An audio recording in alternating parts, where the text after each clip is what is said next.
del TP3.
Hola Fernando, ¿cómo andás?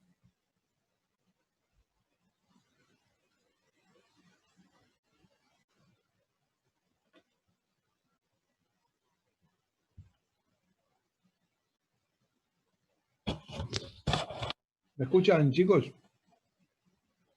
Sí, profesor. Te escucho. Sí.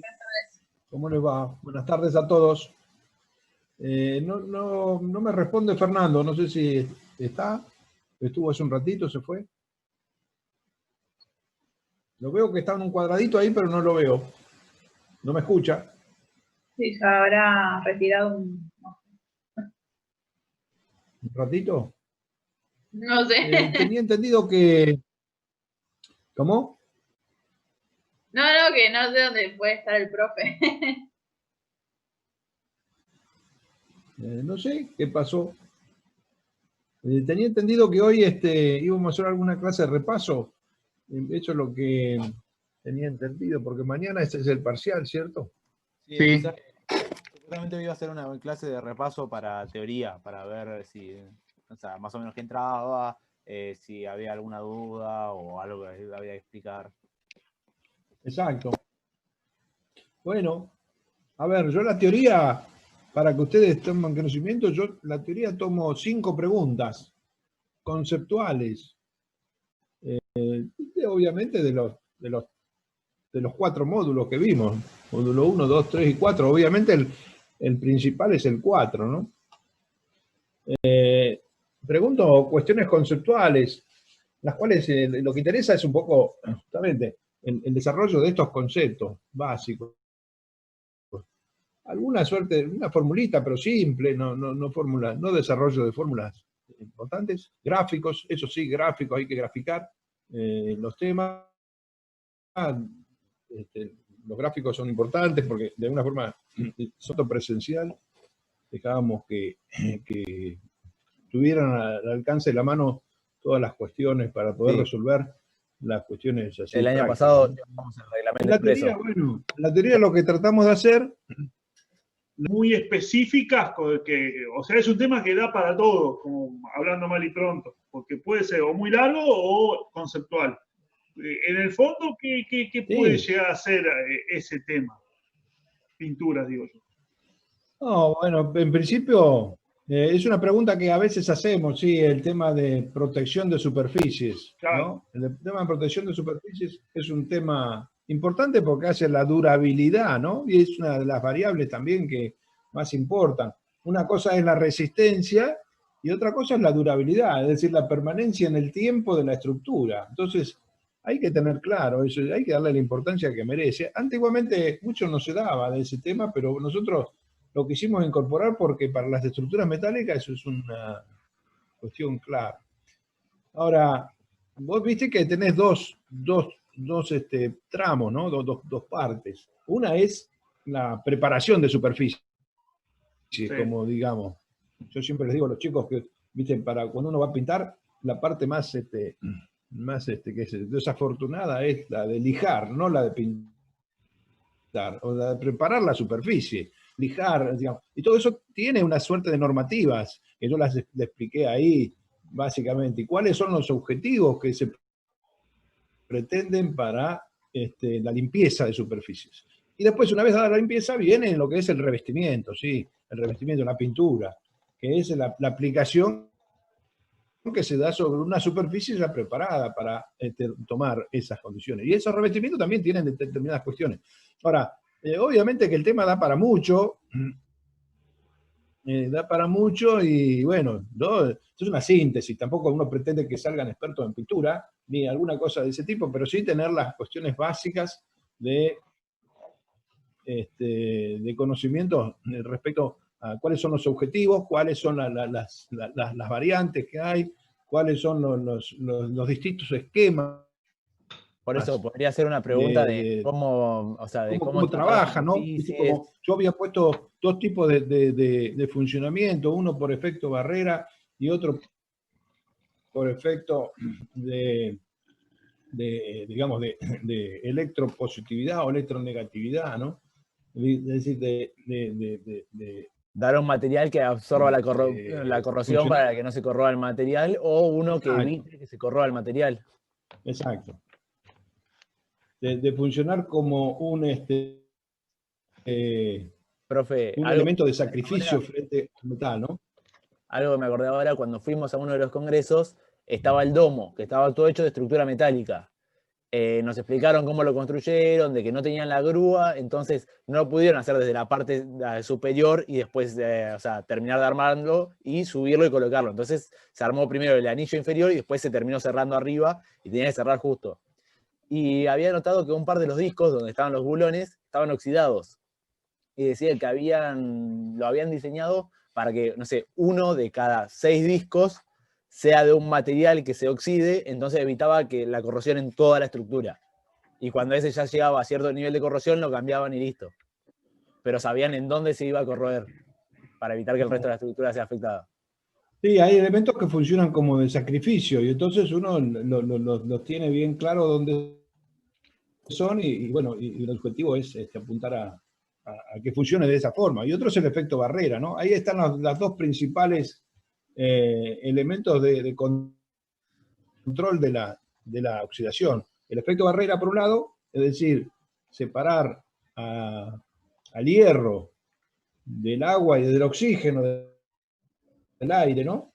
Esa es una de las posibilidades. Y el otro, el efecto de sacrificio, es decir, que haya un material o un elemento dentro de la pintura que actúe, o dentro del galvanizado, que es el zinc, que actúe como un elemento de sacrificio para la ecuación electroquímica esa de la corrosión.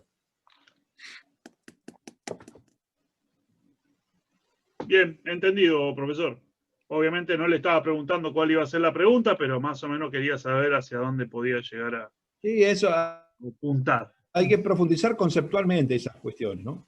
Bien, perfecto. Pero básicamente tampoco profundizar más, digamos, uno da una primera mirada, obviamente, de esta cuestión, ¿no? No creo que nos vaya a preguntar los tipos de pintura que hay en el mercado. Va a ser algo más conceptual. No. Claro.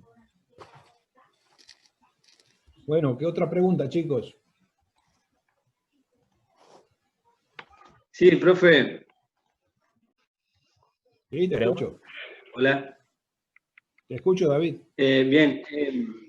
En el módulo 1, en cuanto a las ventajas que tiene el uso de las estructuras metálicas, habla de que, bueno, que es un material reciclable, bueno, como chatarra se hace nuevo acero. Ese nuevo acero tiene las mismas propiedades que uno que se hizo originalmente, digamos. Sí, sí, no tiene problema en ese sentido porque de alguna forma cuando uno lo mete No tiene dentro diferencias, digamos, del a eso es lo horno que de voy. nuevo, es como que se hace un nuevo elemento prácticamente. Digamos, las impurezas que pudiera haber tenido se los retira fácilmente en la colada.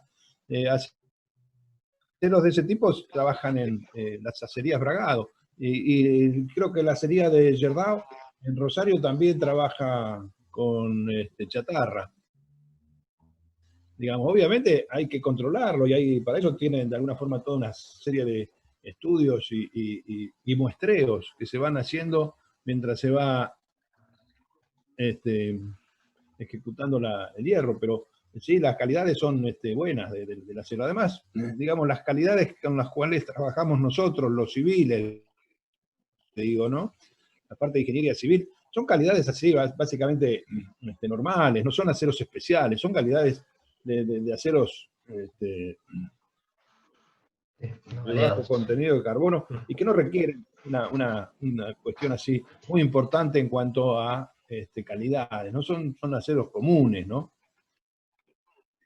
Entonces, para ese tipo de aceros, sí, no tiene ningún inconveniente. Se consiguen los niveles que fija la norma, eso es importante, la norma IRAM-IAS U500-503, que nos fija las calidades mínimas, ¿no? Las resistencias de fluencia, las de rotura y las capacidades de formación, ¿no? Fija ahí unos valores que el fabricante está obligado a garantizar, ¿no? Y esas se consiguen fácilmente, lo consiguen fácilmente con los hornos con materia prima de chatarra. Está bien. Bien, profe.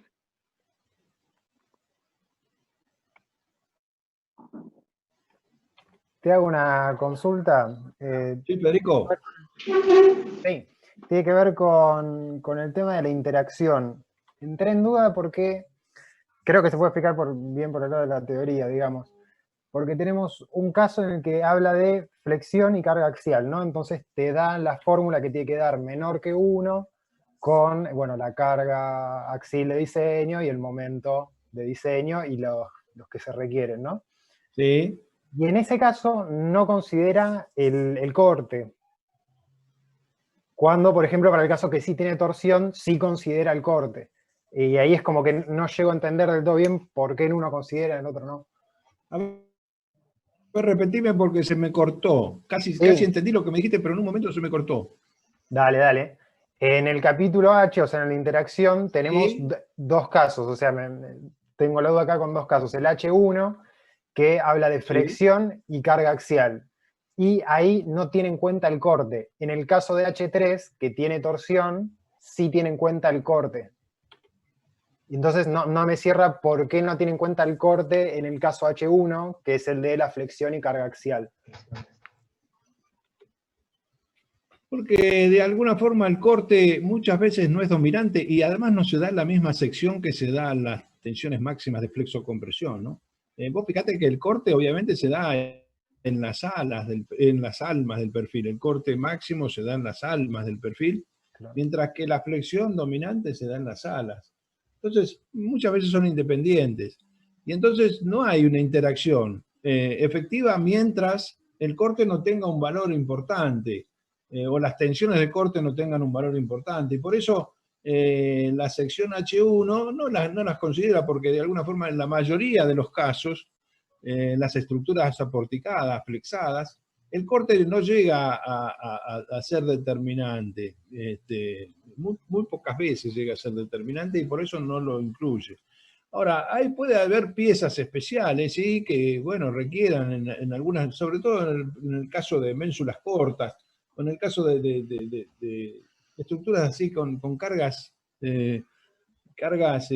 concentradas importantes, puede darse el caso en que, bueno, el corte sí sea determinante y en esos casos sí tener que considerarlo. Ahora, lo considera cuando tiene determinados tipos de valores, porque si no, no afectan. Y a eso aparece una situación similar a la que se produce en torsión.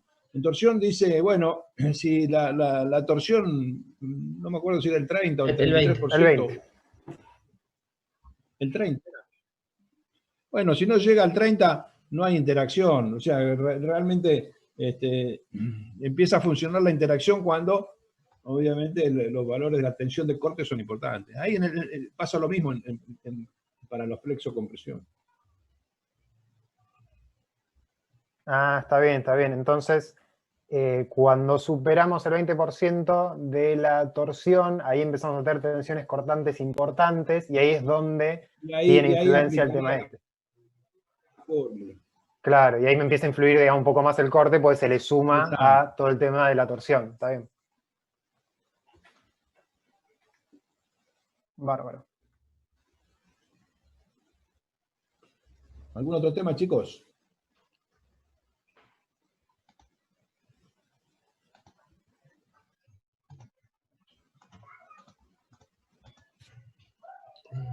Hola, hola. ¿Todo el mundo? Sí, Walter. Sí, se escucha. Así, ¿qué tal? Me le hago una consulta. Cuando estamos hablando de pórticos, más precisamente en el trabajo práctico se planteaban dos casos. Cuando la columna y la viga coincidían, digamos, los ejes fuertes, y otro caso en donde la columna rotaba, digamos. El eje fuerte cambiaba y se transformaba en el eje débil, por así decirlo. Ese eje global le rotaban, por así decirlo. No sé si se entiende.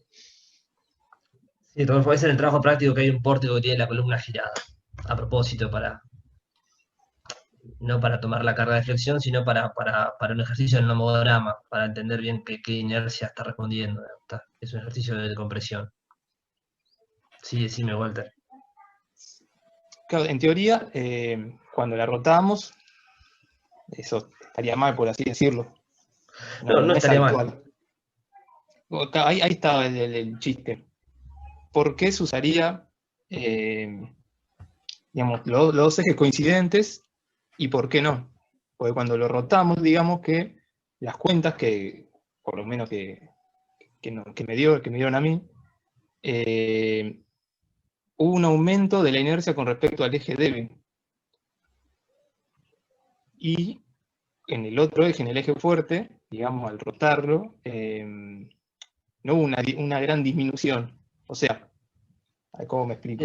Mira, generalmente se coloca los perfiles para tomar la carga, digamos. Si vos tenés una carga lateral, vas a poner el perfil orientado con el eje fuerte para tomar esa carga, como en el que vos decís que no está rotado, en lo que sería el 2B. El otro es una situación práctica, digamos, del ejercicio, nada más, de rotar la columna para que entiendan cómo está respondiendo, bueno, en el nomograma, ¿no? Para entrar al nomograma de otra forma y analizarlo. Después dependerá de cada caso, de cómo se orienta el eje fuerte, pasan a una viga de los portones y que el perfil puede ir acostado muchas veces para tomar la flexión con su eje fuerte. Digamos, no sé si me explico, digamos, puede ser que esté acostada la viga para tomar. Es una situación que es como que está haciendo mucho más allá de lo que plantea el ejercicio y no es un tema puntual del ejercicio, pero no O sea, tiene tenemos que que ver evaluar con más, tenemos que evaluar más que nada las acciones que entran en juego. Y Sí, depende... pero ahí no te pusimos un esquema de cargas en ese ejercicio, así que no lo podés sacar tantas conclusiones. Claro, sí, yo como que fui más allá, como que dije, bueno, Sí. ¿por qué sí, por qué no? Digamos, Claro. como una duda así. No, simplemente es un ejercicio, digamos. No podés sacar esas conclusiones si no te pusimos las cargas. Generalmente el pórtico trabaja con las cargas en el plano, entonces la ubicación habitual es la 2B, ¿no? Está bien. Sí. Claro. Lo más normal. Claro. Perfecto. Muchas gracias. No, por nada.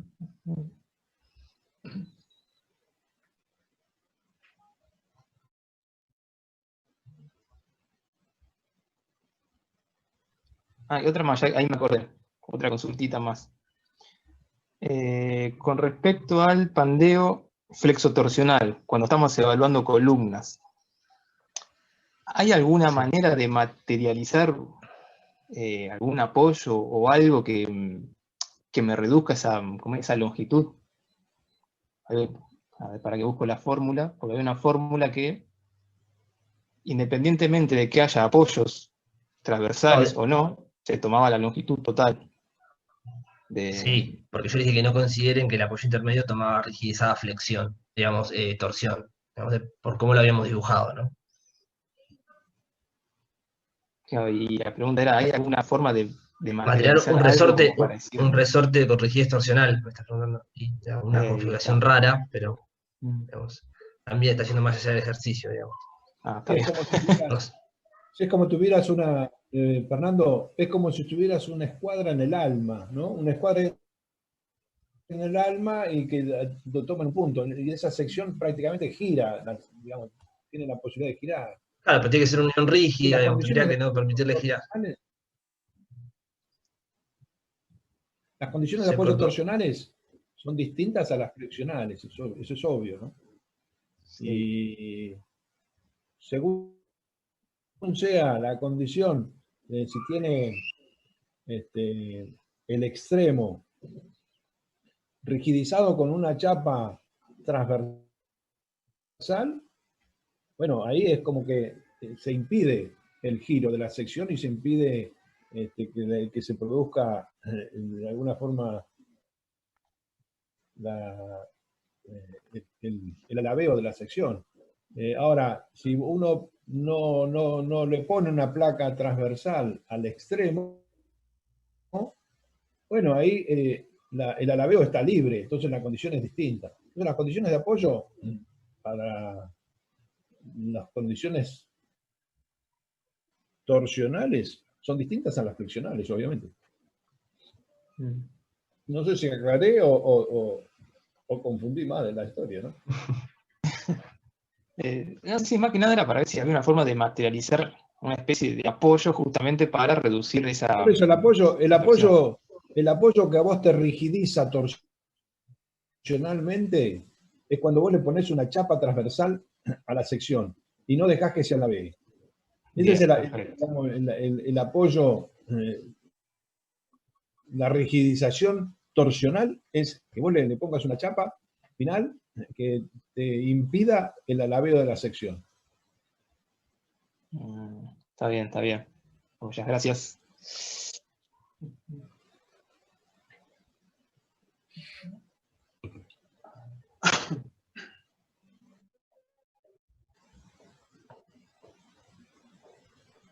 Profe, ¿le puedo hacer una consultita chiquita con respecto al parcial?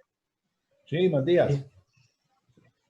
Quería preguntar, más que nada, si eran los dos parciales unidos, teoría y práctica, si desaprobás una parte, ¿tenés que rendir todo el parcial entero o están por separados? Porque entré tarde a la reunión, no sé, por ahí lo respondió. ¿Fernando? Y Rodolfo, se rinden, bueno, tienen notas separadas, tenés que tener mínimo 5 y promedio 6 en el módulo, digamos. 5 y 7, digamos, podría sacar como notas mínimas para el módulo. Y después en la instancia de flotante o cuando tengas que recuperar, podés rendir solo la práctica, Rodolfo, o no? ¿Qué vamos a hacer? Sí, o rendir solo la teoría. Bueno, sí. Antes no se podía, ahora se ha flexibilizado, Rodolfo. Sí, pues hay algunos que dicen desaprobaste una parte, rendís todo igual. Así que si es por separado, mucho mejor. Lo que suele suceder cuando hacíamos que rindas todo de vuelta, se te mantenía la nota igualmente. Lo que hace, siendo sinceros, muchas veces ha pasado que quizás desaprobaste teoría, rendís. Me parece que, bueno, que nosotros antes teníamos una idea de que el parcial era un todo y era la teoría y la práctica, y que en suma tendrías que sacar un valor. Después nos fuimos dando cuenta que son dos cosas un poco independientes y que, bueno, podías aprobar una sin aprobar la otra, porque muchas veces ocurre que por ahí te desvías en el ejercicio, por ejemplo, y saliste para un lado medio raro y, bueno, te equivocaste y, bueno, pero la teoría está relativamente bien, entonces nos parecía por ahí que esta forma de calificar era un poquito mejor. Entonces, bueno, nos quedamos con la última, que es, si aprobás teoría con más de 6, estás aprobado, y obviamente podés aprobar con más de 5 y ese 5 se promedia, ¿no? Está. Bueno, perfecto, era eso nada más. Muchas gracias. Hay un reglamento, Fernando, acá nosotros tenemos un reglamentito de cómo es la historia esta. ¿Sabes qué? No sé si está escrito, pero lo puedo subir al Moodle. No, no tenemos un reglamento escrito, me parece. Nosotros Lo podemos. tomamos el de la otra. Sí, en la puedo otra armar facultad algo. tenemos uno similar. Puedo armar algo. Pero es lo mismo que la tenemos en el otro lado. Y lo colgamos en el Moodle. Sí. Sí, algo En ahora caso- después lo armo. Profe, en caso de rendir solo práctica, ¿entraríamos a rendir a las 6? ¿O cómo es? En principio la idea es que sea de 17 a 18 la teoría. 10 minutos para subir el parcial al Moodle, ¿no? Yo después voy a armar la tarea y van a tener que hacer, se les va a Como a presentar las justo 18, Fernando. A las 18 es a las 17, Fernando. No, de 17 a 18 la teoría. 17 a 18 la teoría, sí. Claro, después de 18 a 18 y 10 sería la ventana de tiempo para poder realizar el escaneo del parcial o la foto y subirlo preferentemente en PDF, ¿viste? Con esos programas tipo PDF Creator. Hay algunos que en el celular directamente te sacan la foto y te lo pasan a PDF. Subirlo al Moodle, ¿no? Que vas a tener una ventana de tiempo en la cual vas a poder acceder y subir el parcial. Y la idea es 18 y cuarto, 18 y 20 quizás, comenzar la práctica hasta las 20 horas. Y ahí nuevamente hasta las 20 y 10 tendríamos que tener también abierto para subir el parcial, que lo tienen que ejecutar en hoja individual, con nombre y preferentemente número de hoja. Si bien quedan ordenados, a veces sale la foto y se desordena. Bueno, recuerden firmar la última hoja, yo lo voy a anotar mañana igual. En la tarea de Moodle, del CBG va a estar dicho cómo se hace. Pero bueno, tienen que hacerlo manuscrito, las respuestas no son en computadora, sino que tienen que escribir en papel, digamos, tanto la teoría como la práctica. Y lo van a tener que escanear y subir. Así que bueno, si buena rendís, letra. Lo que se pide es buena letra, que se comprenda. Sí. Buenos dibujos, gráficos, diseño de secciones, dibujo en escala. Esas son las cosas porque uno muchas veces nos damos cuenta de que dibujando las cosas, uno dibujando se da cuenta de si está bien o está mal lo que está haciendo, ¿no? Entonces uno tiene que representar lo que tiene que hacer. Entonces no hay otra forma que si no se dibujan las cosas y para dibujar hay que de alguna forma adiestrar la mano, de a poquito, de chicos, hay que adiestrar la mano y esto es así. Bueno, con la computadora se nos ha ido, a ustedes se les ha ido mucho más todavía este adiestramiento de la mano, y a veces se necesita volver un poco a la fuente, ¿no? Del dibujo. claro. Y bueno, en tal caso, Francisco, tendrías que, bueno, creo que va a ser la misma llamada porque ahora no se corta, así que vas a entrar directamente tipo 18 y 10 para esperar dentro de la llamada con la cámara encendida. Vamos a hacer el parcial con la cámara encendida, debido a malas experiencias, para ver qué están haciendo y no se pongan a hablar por teléfono. Con el micrófono silenciado, pueden rendir, hacen el parcial, y después, bueno, lo suben al Moodle. Así que te podés meter a la llamada y esperar a que en el CBG se te habilite la tarea. Va a ser por horario, entonces vas a poder entrar y ahí bajas las preguntas y comenzás con el parcial práctico, digamos. Listo, perfecto.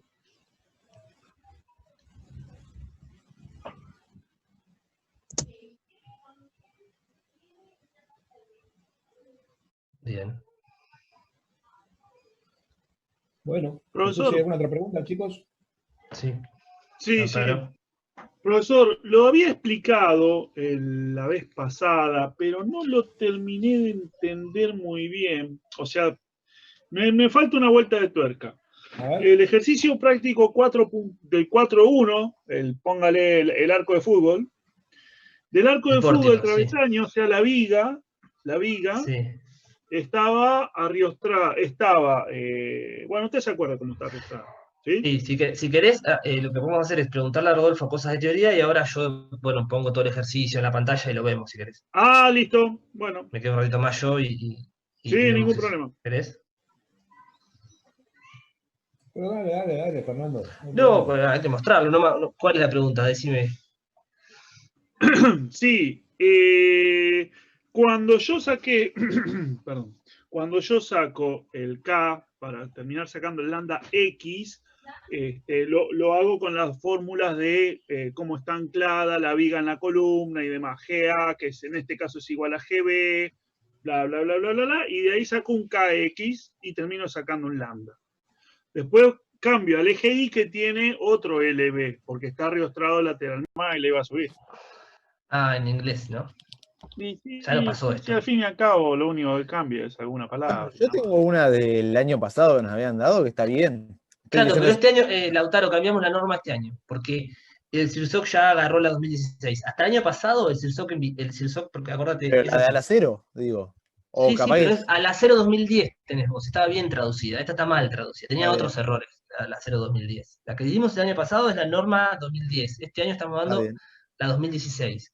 ¿Por qué? Porque el año pasado el CIRSOC abandonó, como nunca se llegó a efectivizar, directamente antes de volver a estar atrasado ya levantó la 2016. Por eso la estamos dando la 2016.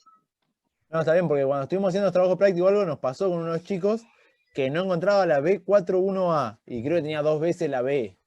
Y le digo, no, Claro, la primera bueno. parte tiene que ser la A, entonces un par de cosas así habíamos encontrado como estaban mal. Sí, sí, hay cosas de traducción que tienen mucha esperanza. Me pasé, porque es en el capítulo B, supongo, ¿no? Sí, ¿Qué sí, sí. capítulo está? Capítulo B, Ojo, estoy en CIRSOC dos. igual, ¿eh? Sí. Tiene que andar por acá, capítulo Vamos B, a- acá está. Ahí está. No, porque tenía un elemento más, tenía 3 límites esta. Claro, la 5.1. Esto es flexión, comprimidos axialmente o axial, acá mezcla, ¿no? Fíjate que... Sí, están todas las variantes. ¿Cuánta flexión? Tiene muchas variantes. Sí, 0.56 lo vas a ver. Este 0.64, el KC estaba acá abajo, pasó por arriba, es lo mismo. Supongo que debe ser lo mismo, ¿no? 0.54, el KC pasó por arriba. Estos dos son iguales. No, estoy haciendo esas tres. O sea, estas son iguales. Lo que pasa es que te confunde porque a veces es flexión y compresión, ¿no? Esto es solamente para compresión. Tenés que leer bien acá. En los perfiles que no usamos casi nada de perfiles T. No, el hacer este ano, el T con alas desiguales es este 0.75. Está bien, pero solamente cuando es compresión, ¿ves? Esto cuando es flexión en tubos te pone cuando es compresión una y cuando es flexión otra. Sí, tiene dos fórmulas. Claro, y acá cuando es compresión es 11, es parecido. Está más simplificada 11. la nueva, me parece. Y sí, está más simplificada. Fer, entonces Y la 2016, ahora, la 360 de 2016. Sí, que lo subí, está tendría que estar en la página y tendría que estar en el drive también. Sí, sí, pero como la tenía impresa, estaba usando la que ya tenía impresa de antes. Está bien, está No bien. me había fijado. Creo que no cambió nada. Creo que del CIRSOC a esta puede haber cambiado, pero de la de 16 no le encontré ninguno todavía distinto. No, creo que cambiaron. Más que este error, ¿no? Este error es grave porque esta era la B41A. Sí. A ver. Es para separar. Impresa. 0.56 de E sobre F, de la raíz de E sobre FI, 0.64. Pero ¿cómo se llama la tabla? ¿Y cómo dice el título? B41A, elementos en compresión, miembro sujeto a comprensión axial. Recién lo miré, lo único que cambia es caso 14 de la B, perdón, caso 14 de la B. Y 5, C1 punto coso, de la B, caso 14. Ahí, el 2010 te da 1,03, en el de esbelto no esbelto, y acá es 1,52. Y después tiene el caso 21, la tabla del 2016, y la del 2010 no lo tiene el 21. Son todos casos que van agregando y situaciones particulares. Sí, claro. La tabla anterior yo la tengo impresa hasta el caso 20, tubos redondos. Claro, tubos. Y este el caso. Bueno, pero tubos me interesa porque lo usamos en el trabajo práctico. Test invertidas, morreciden o platabandas, esto no. Y el caso 21 no lo tiene. Bueno, el de 2010. Si usan la 2016, mejor, que es la que estamos usando este año. Pero bueno, está mal traducido, ¿ves? Es triste, pero bueno, real, increíblemente. Después sacan un fe de ratas que nunca lo bajas y ahí te dice, disculpen. Y bueno, yo realmente me di cuenta, como bien dice el autor, el año pasado usamos el 2010, este año me di cuenta después cuando estaba haciendo otras partes, creo que me di cuenta en la consulta con ustedes de que estaba mal el título, porque ya ni lo mirás el título, ¿viste? No, el Llega título un no punto lo que ya no lo leo el título. Y sabés lo di para por qué hecho. y listo, vas derecho al. Claro, lo di por hecho el título y me lo tradujeron mal, entonces se armó una confusión. ¿Y para el caso 21 cuál es? Que es el caso que agregaron. Que decía cajones. Un caso de flexión, alas de sección cajón. ¿Cómo dice? Alas de sección cajón. Está bien, medio raro. Digamos. Raro, es como sería cuando esto sea más finito que esto y la sección es totalmente cuadrada y esto es como más fino y bueno, ¿qué va a hacer? Esta flexión. Puede pasar en un tubo rectangular, ¿no? Es raro que este elemento no tenga el mismo espesor que este, ¿no? Por eso le llama sección cajón y no le llama sección tubular cuadrada, ¿no? Cuando es un tubo rectangular, todo el tubo tiene el mismo espesor. Sí. Porque es un extruido. En este caso se ve que son secciones armadas, soldadas por nosotros, creadas por nosotros, y hace una diferencia entre las almas y las alas, porque dependiendo cómo flexione, bueno, la compresión se da en este elemento distinto a lo que sea en el alma, ¿no? Depende de qué eje flexione, debe ser por eso. Supongo.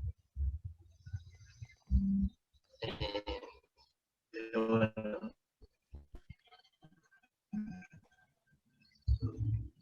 Usen esta mejor. La realidad de que esto es compresión y lo más fácil para darse cuenta es que hay un solo límite, ¿no? Un solo límite. Sí. Y tampoco me gusta esta palabra acá, ¿no? Lo que pasa es que como me parece que la tabla la han unificado, el título sigue para abajo y es esbelto o no esbelto acá es lo que se usa. En esta parte. En la primera parte sí decía esbelto, no esbelto, ancho, espesor, lambda. Ah, el año pasado, el 2010. Y en la segunda parte sí decía ancho, espesor, límite, compacta, no compacta, esbelto, no esbelto. Te daba los dos límites. Bueno. Pero no cambió mucho. Estoy chusmeando ahora y la verdad, es verdad, cambia eso nada más, un caso y nada más.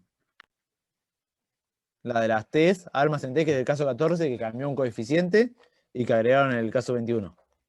Bueno, para eso son las normas, se van revisando y van ajustando, pero bueno, hacemos esta, que también es la que va a trabajar el CIRSOC un día, y cuando salga la nueva tabla B51 del CIRSOC, va a ser más similar a esta. Fíjate que están ordenados igual los capítulos, fíjate que ves elementos en diseño, este es 4, porque bueno, el CIRSOC puso un punto más, pero es 4.1, tiene más o menos el mismo seguimiento, B son criterios de diseño, propiedades de los miembros, el capítulo se llama criterios de diseño seguro, ¿no? Requisitos de diseño. Bueno, en el CIRSOC es parecido, se llamará criterios de diseño,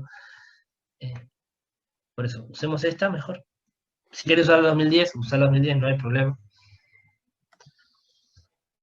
Lo que da esbelto con una va a dar esbelto con la otra, que es lo importante, y van a resolver el ejercicio como corresponde. Así que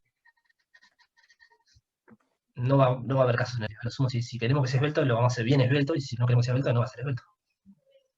No va a haber problema, aparte si no tienen el mismo valor.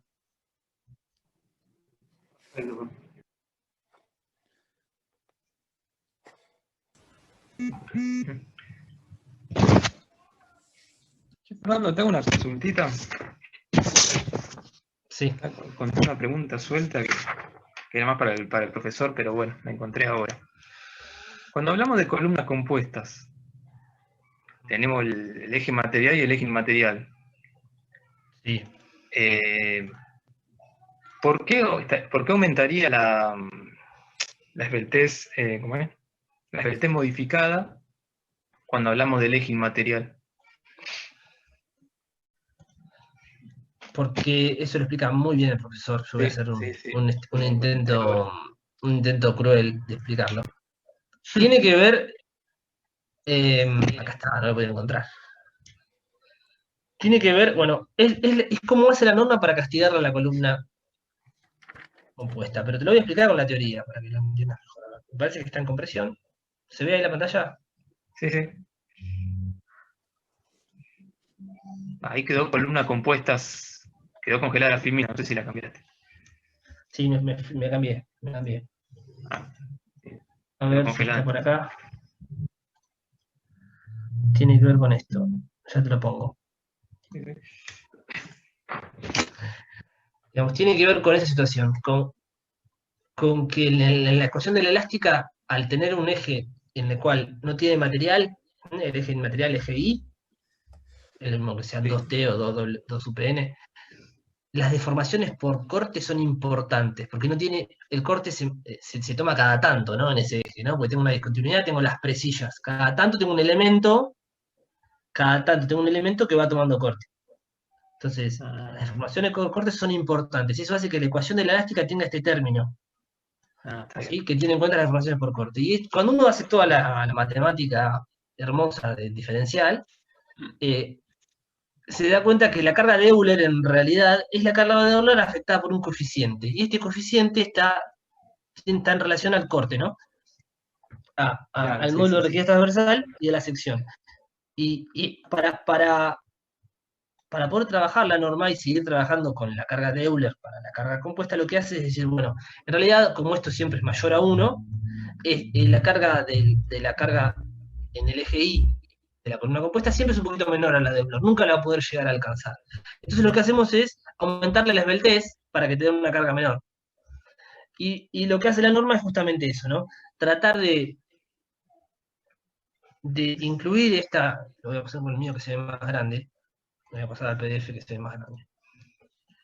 Tratar de castigar ese eje aumentándole la esbeltez. Aumentándole la esbeltez. Y lo que hace es decir, bueno, en realidad la columna puede pandear en su totalidad, como un todo, puede producirse también un pandeo en este plano. Y castiga con esa relación la esbeltez global en ese eje, en este caso el eje Y, ¿no? Que es el eje inmaterial. Para este caso sería el eje Y. Sí.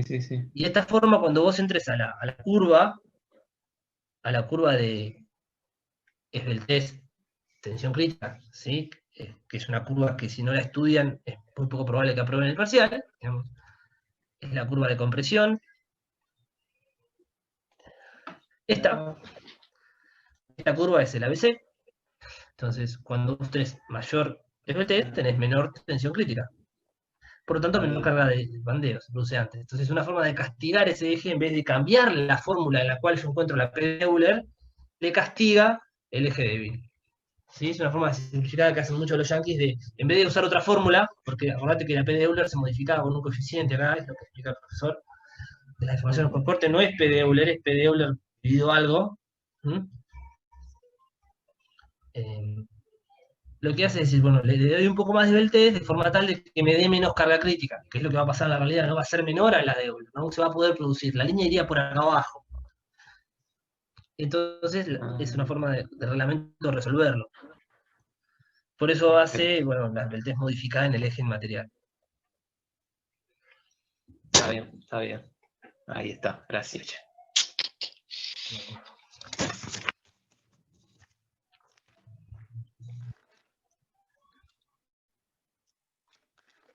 ¿Alguna otra pregunta, chicos? Profe, ahí ya que estaba en el gráfico ese, Sí. la fórmula de Engesser no la utilizamos para estos casos de estudio. Está dentro del pandeo flexotorsional, no la viste, pero está ahí adentro. A ver, está acá adentro, ¿no? Esta esbeltez límite, ¿por qué están estas dos curvas? F es la tensión de Euler, ¿no? ¿Sí? Sí. Es la tensión de Euler, que básicamente es esta, digamos, uy, me sale hipérbola, no es hipérbola, y tampoco es exponencial, es esta curva que viene asintótica acá y se hace así, me olvidé el término matemático. Bueno, esta parte de la curva es el pandeo elástico, es esta parte. Así que lo único que hace el reglamento es castigarlo un poco, porque si bueno, en realidad esto es cuando el material es ideal y no tiene defectos y no hay un montón de, bueno, de excentricidades accidentales, un montón de condiciones que supone la fórmula de Euler, porque si no, no se va a producir la de Euler, se va a producir el 13,3% menos que la de Euler. Entonces le pones 0,87 a esta curva, y eso es la resistencia que te da el reglamento. Y la otra parte de la curva es esta. Este es el pandeo de Engesser. Ya Perfecto. ajustando todo. Entonces, con estos dos pedazos tenés los dos pedazos de la curva. Y este es el lambda límite, ¿no? Este es el lambda límite que hace que se cambie de una situación a la otra. El ¿Cómo se pandeo volvió? elástico Se al volvió a cortar inelástico. todo. No digo que el lambda límite es este. Este es el límite. 461 por E sobre Pi. Cuando lambda valga esto, estoy en este punto y transiciono de una fórmula a la otra, ¿no? Estoy en esta zona o en esta zona. Eso es lo que pasa. Está bien. Euler o Engelsen, que sería la Claro, derecha. sí. La izquierda, Engelsen. Sí. ¿Sí? La parte de arriba. La parte donde. ¿Cómo te das cuenta que es Engelsen? Por esto. Porque el módulo de elasticidad, hay que usar el módulo tangente porque cambia el módulo de elasticidad, estás fuera del límite de proporcionalidad, estás acá. ¿No? Por las tensiones residuales. Entonces, en las condiciones en las cuales se mantiene la proporcionalidad, ¿sí? Es constante, vale Euler. Por acá atrás, Sí. para estas tensiones, no, vale Engelsen. Por eso están las dos fórmulas de pandeo flexional, que es el pandeo que vimos. Después está flexotorsional, que es un poquito más avanzado. Pero el pandeo flexional, esto es básicamente media materia, digamos. Si no sabemos esto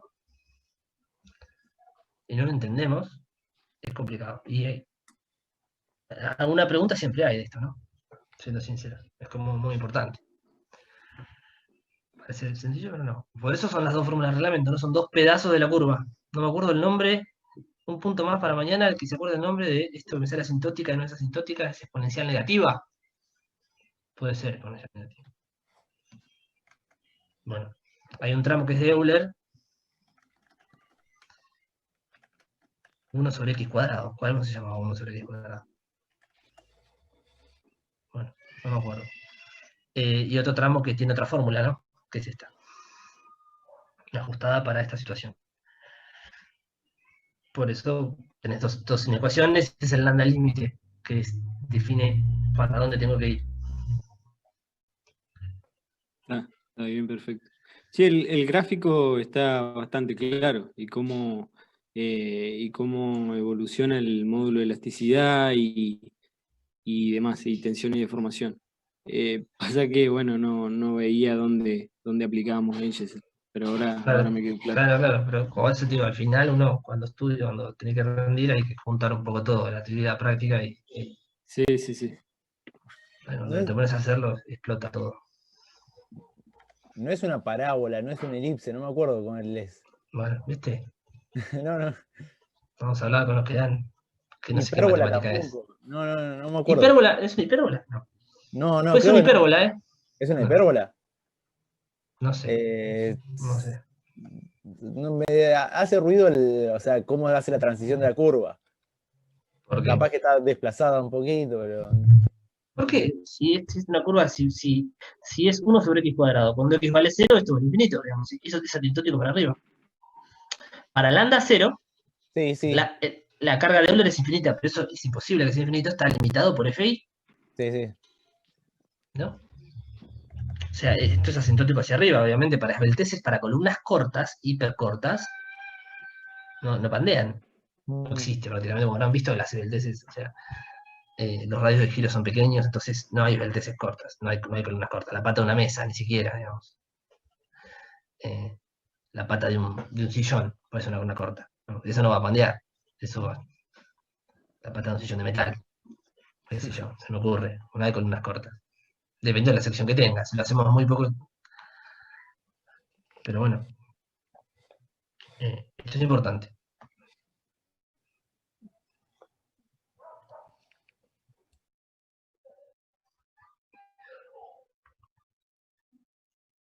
¿Alguna otra duda? Son dudas importantes algunas que surgen así, ¿eh? Sirven para dejar algunos temas importantes. No creo que tome tampoco cómo deducir el punto límite de pandeo, de que decíamos de no pandeaba, de estable, inestable. No creo que tome la deducción, espero que no. No suele tomar, Bueno, pero el concepto sí. Como dijo que estamos con carpeta abierta, o sea, el problema de eso era estudiarlo cuando no lo podés ver. Si esta parte es más de concepto, la fórmula... No, pero tenés que ser preciso Sí. con los conceptos, ¿eh? si vos no podés expresar bien esto, Y las tres bolitas. Hacé las tres bolitas para ver. hacé las tres bolitas. Ante la duda, hacé las tres bolitas. Le hacés el Me encanta dibujito de las tres bolitas y se las explicás. Sí, sí, tal. ¿Que quiere le dibujemos cosas? Claro, hacé las tres bolitas.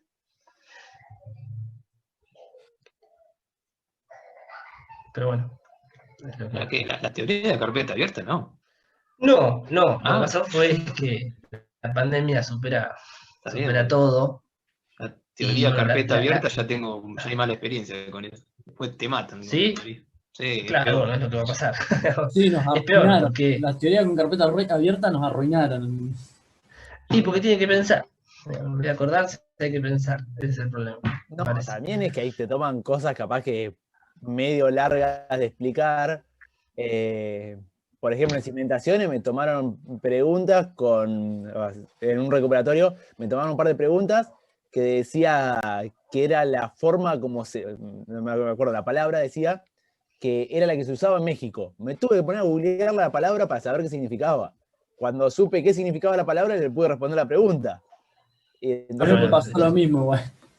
Entonces, es como, bueno, está bien, si me lo pones en español argentino, digamos, no en español, en argentino, te lo entiendo y te lo respondo, pero me tengo que poner a googlear qué Bueno, significaba. no sé qué ha pasado ahí, no sé, pero bueno, en general, la teoría es una carpeta cerrada, por eso la idea es que tenga la cámara prendida. Mañana en la práctica también, porque nos pasó también en la práctica, cuando lo hicimos sin cámaras, que se llamaban por teléfono. No sé si era una cosa. ¿Sin cámara lo hacemos no? No, con cámara, No, con por cámara. eso. Sí, sí. Es un poco cruel, pero bueno. No, yo... De peinarse el copo. Claro. Profe, capaz que me conecto 2 veces, entonces, pues voy a poner el celular con la cámara, así puedo usar la computadora de escritorio, porque si no, no tengo lugar donde apoyar las cosas. Dejo el Está celular bien, no hay apoyado problema. No hace falta que conectes 2 veces, digamos. Porque vos con el Zoom estás con la llamada y bajás del CBG las preguntas. No, listo. Porque capaz que las muestran por acá por el Zoom, digo, si no. No, porque así veo las cámaras, bueno, depende. Por ahí los primeros 10 minutos pongo las preguntas ahí, después las saco y dejamos las cámaras. Porque a veces que mostraban algunas cosas, algo, entonces tenías el Zoom abierto para ver lo que decía. Claro, no va a haber muchas muestras. Son preguntas va a estar el profesor, las preguntas de teoría son preguntas de ahí, y de última del ejercicio también responderemos preguntas de lo que corresponda. Listo, entonces.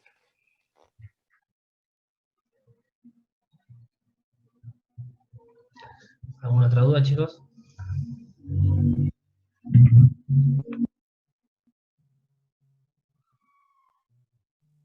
Bueno, sabemos que alguna pregunta de esto ¿cómo es? De pandeo van a tomar, alguna de esbelteces van a tomar, y bueno, una de cada módulo, dijeron, más o menos. No, hoy dijo una de cada módulo, es un buen dato ese. Es un buen dato. Entonces hay que ser precisos y con lo que responden. No hace falta un desarrollo brutal, sino más precisión en lo que ponen, las palabras correctas, y no ser confuso en los conceptos a veces. Que se entienda bien la letra también. Ese es un problema. Importante. Hay que hacer muchos grafiquitos. Es un problema habitual. Poco. Profesor, después, una consulta. Después, si Pero nos bueno, piden verificar alguna deformación, ¿nos van a dar la flecha admisible o la tendremos que ir a buscar al CIRSOC como hicimos en el primer trabajo práctico? Estamos hablando de la práctica. Claro. La práctica es carpeta abierta. Claro. Digo, la flecha. Porque viste que en el trabajo, creo que en el 2 creo que fue... La duda difícil es la ecuación de la elástica, no la flecha. La flecha admisible es una tabla. El tema es si tenemos la deformación ahí. No creo que suceda, en principio. Pero creo que sea una ménsula, una columna, que la flecha te la podemos dar, no la fórmula de la flecha. La fórmula de la flecha que va a tener es una fórmula que depende de la elástica, que es, bueno, siempre está la luz a la cuarta, dividido de J, por un número.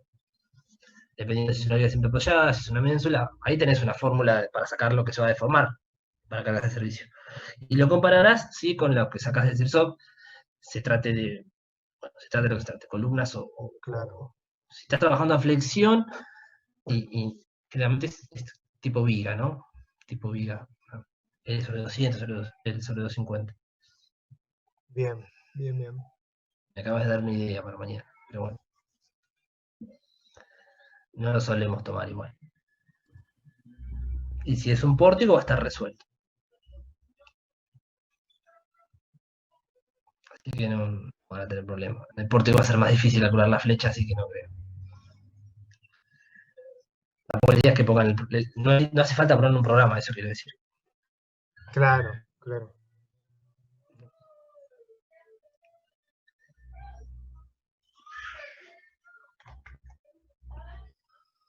Chicos, algo más que se les ocurra.